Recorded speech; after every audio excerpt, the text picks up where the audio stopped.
Hello and welcome to another episode of Beer Man's Noble Beer Reviews. Today I have another beer from Fox Farm Brewing Company out of Salem, Connecticut. This beer is called Burst.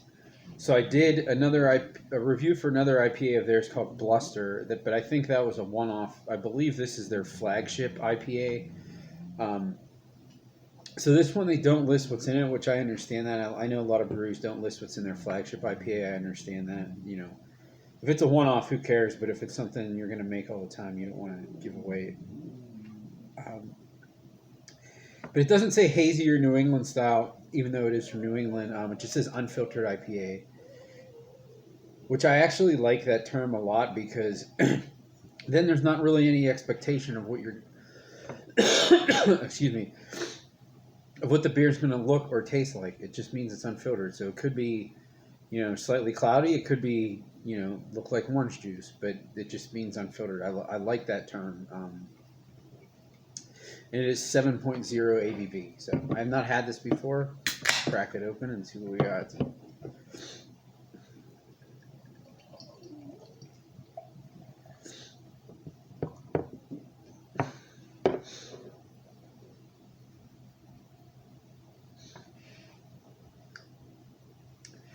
So, and it's funny, I was just saying that too, because this is definitely cloudy, but it's not like you can still kind of see through the bottom of the glass from the side.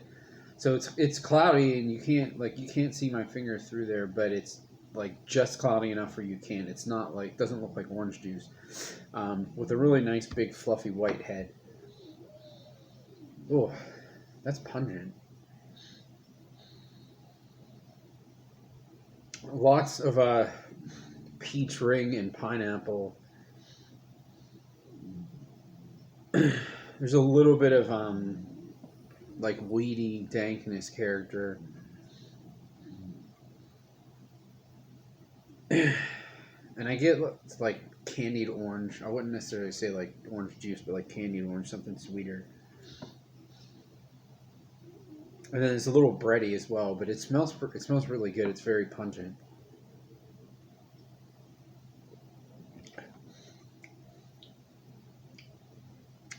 Well, that's nice. Very, very soft body. Now I wonder, I'd be surprised if any brewery was using Nelson Sauvin in their flagship beer, only because I don't think it's that easy to source.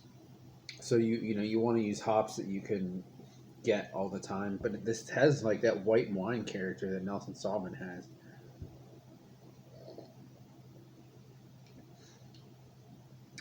There's a little bit of like a melon, like cantaloupe character. The bready malt that I was getting in the aroma is coming off like more doughy in the flavor. I definitely get some more. It leans more towards that pineapple and dankness in the flavor than the aroma did. That peach character that I was getting in the aroma is kind of muted in the flavor.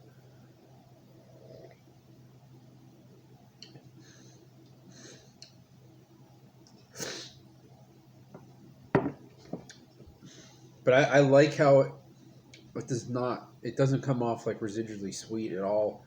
Um, it has a pretty hefty bitterness, but not to the point where it's like burning my tongue. And it's very soft, um, but it's not like I would say like I always say Brew Gentleman I think probably makes like the softest IPAs, but they also have like this really full body at the same time. This isn't really like that. It's very soft, but it also feels very light. Um, Other than a fact that I can taste like a little bit of alcohol, I probably and the flavor itself is just like pretty intense. By the mouthfeel, I would not guess that this was 7%.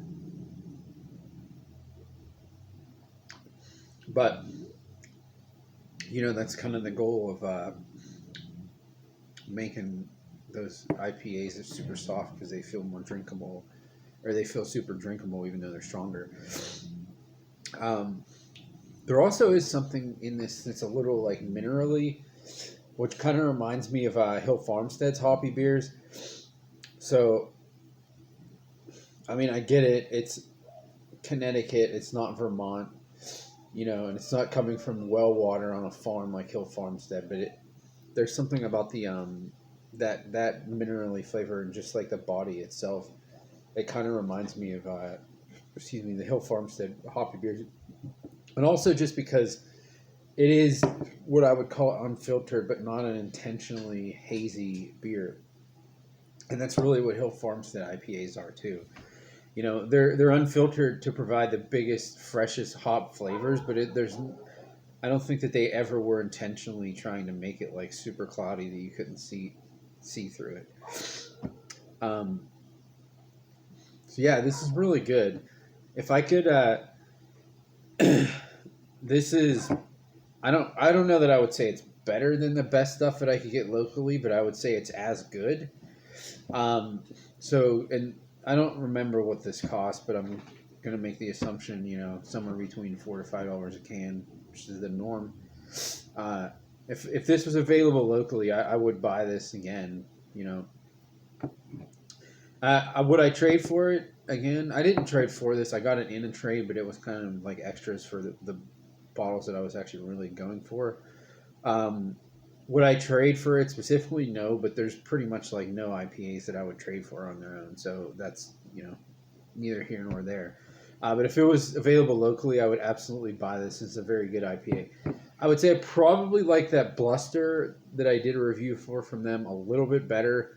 Um, but that had a lot of new school hops in it and probably ones that they can't source all the time. So, I don't think you'd be able to get that all the time anyways. But this, for a flagship IPA, is very, very good. So I would buy this again for sure.